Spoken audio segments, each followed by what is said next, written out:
Welcome to the third video in this series of tutorials about amphibian conservation needs assessments. I'm Danny, and this third tutorial is specifically designed to help assessors.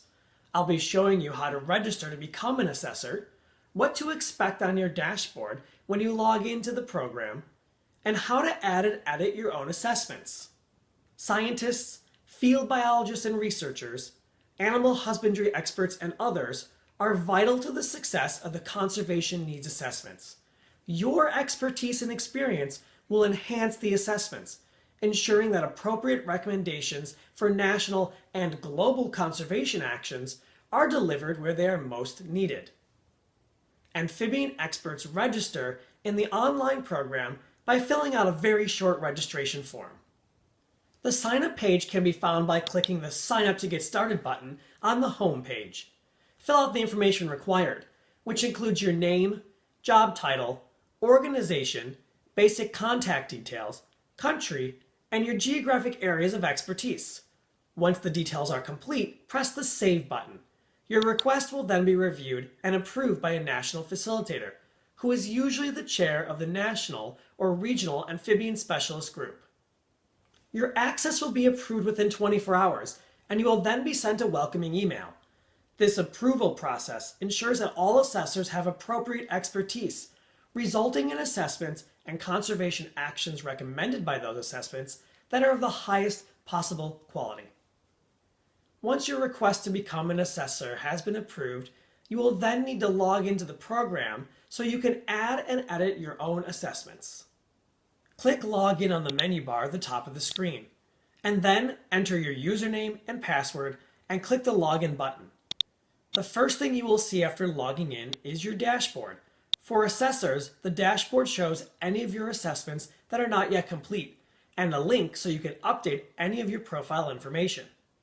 If you have previously started an assessment but have not yet completed it, it will be highlighted on your dashboard. This is a reminder for you that these assessments are not yet complete and require a little more work from you so you can complete them. The assessment program is not able to generate recommendations for conservation actions for assessments that are not marked as complete, so you should try to complete them as soon as possible. I'll explain more about completing assessments later in this tutorial, but first, let's add a new assessment. To add a new assessment, click on the Add Assessments link on the menu bar at the top of the screen. At the moment, all assessments are at country rather than global level, since most conservation action also happens at the national level. The next version of the program will allow for assessments to be completed at the regional level. So first, select the country that you wish to make the assessment for from the Country drop-down. We'll select Madagascar. If you click the search button after selecting just a country name, you'll see a list of all amphibian species in that country, and any assessments that have been completed for those species. In some cases, this will be a very long list, so it's often better to add an additional filter by either genus or species. We'll add the genus Mantodactylus and then click the search button. We can see from the results table that there are 36 Mantodactylus species listed in the assessment program for Madagascar. Some of the species names are hyperlinked to existing assessments, and for these, the name of the assessor and the date the species was assessed are included. If you've already watched the earlier tutorial in this series, you'll know that clicking on a hyperlinked species name will open the associated assessment. In this case, Mantodactylus argenteus was assessed by Devin Edmonds on October 29, 2015. You can go back to the results of your species search by clicking the back arrow in your browser ribbon to return to the previous page. If you've already added an assessment for any of the species shown in the results list, you'll see a link to Edit My Assessment. Clicking this link will take you to your assessment, which you can then edit or update as needed. I'll explain more about updating and saving your assessments a little later in this tutorial. You can also delete any of your own assessments if you need to. However, this is a permanent action. If you accidentally delete an assessment, you cannot undo that deletion. In this case, you would need to re-enter the complete assessment, including all supporting notes. For species that you have not yet added an assessment, you'll see an Add link. we'll add a new example assessment for Mantodactylus albophrinatus.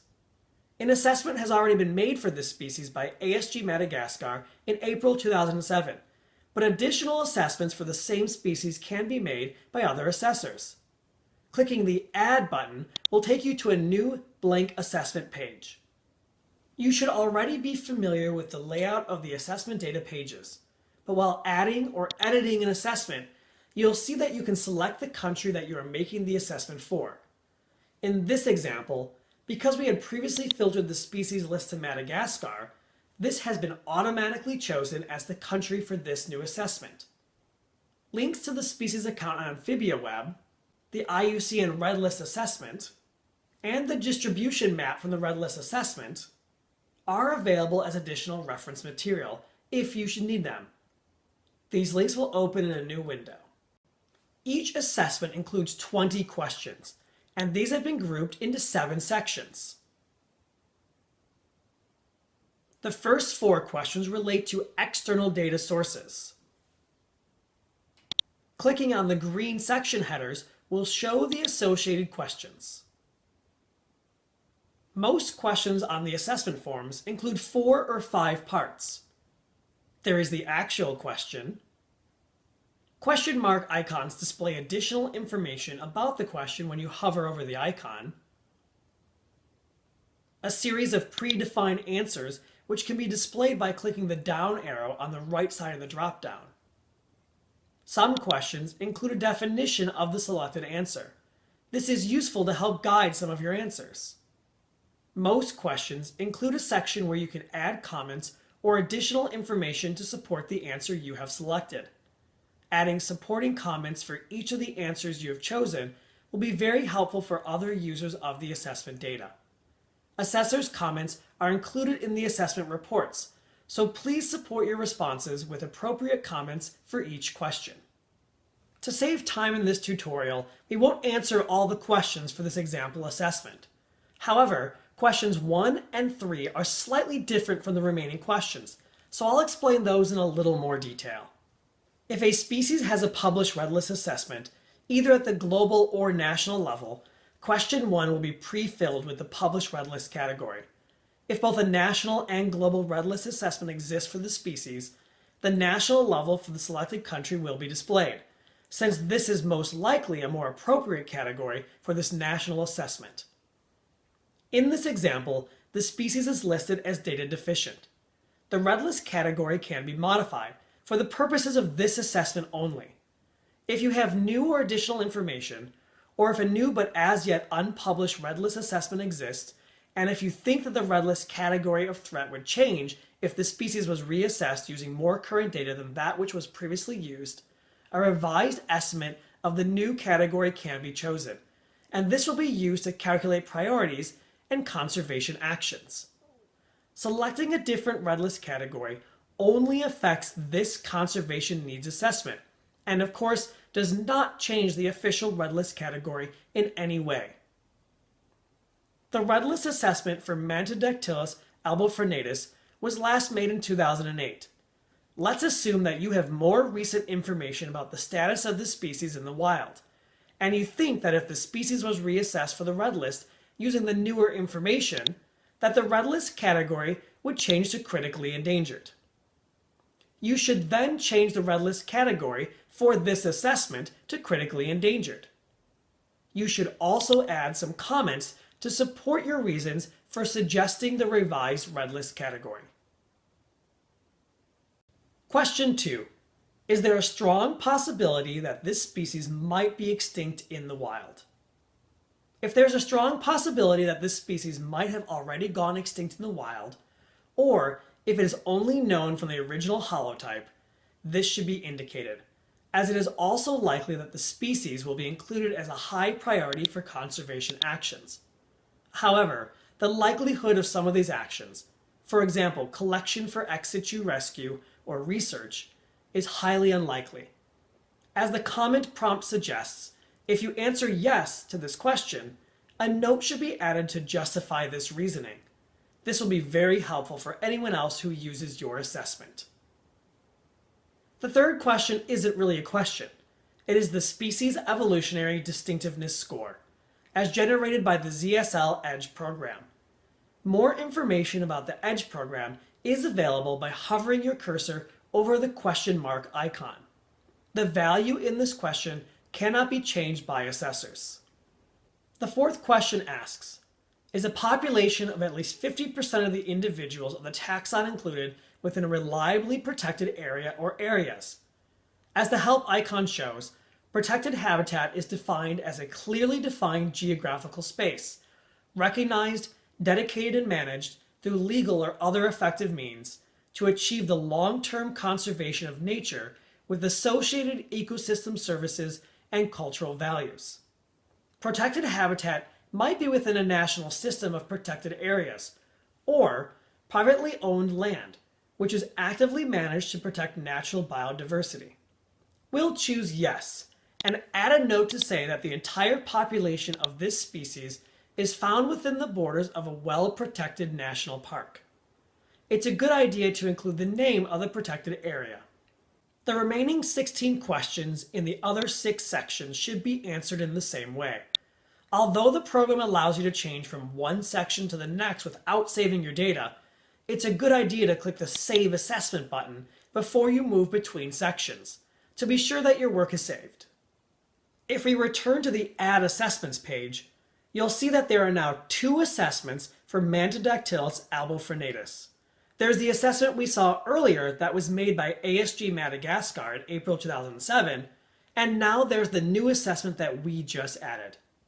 You can also see that this new assessment is marked as incomplete, and there's a link to Complete My Assessment. If you view your My Dashboard page again, you'll see that this new assessment is also now listed in the Incomplete Assessments table, as a reminder that you need to complete this assessment. To complete an unfinished assessment, click the Complete My Assessment link. You can then finish answering the remaining questions and add comments as appropriate. To save time, we have answered all the remaining questions for this assessment. Once you have completed your assessment, you must mark it as complete. This is done by clicking the Mark My Assessment as Complete checkbox, and then clicking the Save Assessment button. When an assessment is marked as complete, recommended conservation actions are then generated for the species. To ensure a consistent level of detail and accuracy across assessments that have been added by different assessors, national facilitators review and approve all assessments for species within their country or region of expertise. National facilitators are usually national IUCN Amphibian Specialist Group chairs or other experts delegated by the chairs. Assessments will only be reviewed and approved if they have been marked as complete by the person who made the assessment. Although assessments that have not yet been approved are visible to other assessors, they are not included on the View Assessments page or within National Assessment Reports until they have been approved. You can find additional help on all aspects of the Conservation Needs Assessment process and using the online program from the Help option on the menu bar at the top of the screen. The Help pages open in a new tab or window, depending on your browser. There's a specific Help section for assessors, which includes all the information you need to add, edit, and complete your assessments. You'll also find information about how to add a new species to the system. If you have any questions, or if you need any help with anything that you are unsure of, please feel free to send a quick email to info@conservationneeds.org, and we'll be happy to answer your questions. The next video in this series will focus on how national facilitators coordinate assessments for their country or region, and the review and approval process.